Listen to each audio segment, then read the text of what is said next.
So the last thing that I want to discuss here is just an important note, okay? And you may see some sample problems like this on our Chapter 12 review, but it's just kind of something that's sort of important to realize, okay? It says the composition of two reflections across two parallel lines is the same thing as a translation.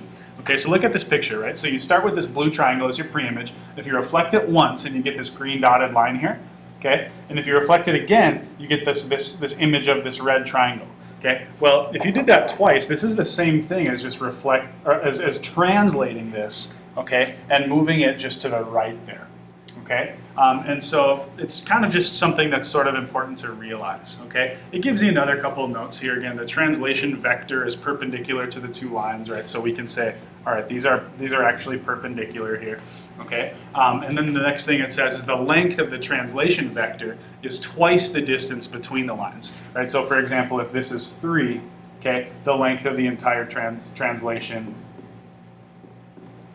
would be 6 units right. Okay, so if you wanted to talk about the translation vector, I guess it would look like this.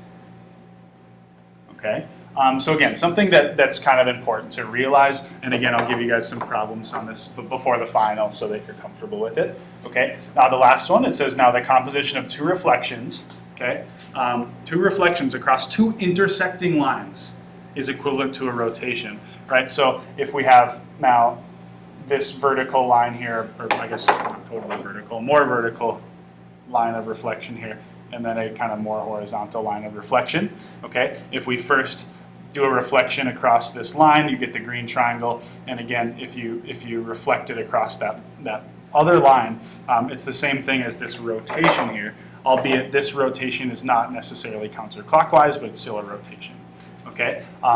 So a couple of important points. Again, the center of rotation is the intersection of the lines, so right here. And it says the angle of rotation is twice the measure of the angle formed by the lines. So let's just say this angle was 15 degrees, right here. Then it would be a 30-degree rotation. Okay, and so again, we'll look at some example problems here before our final that has to deal with these particular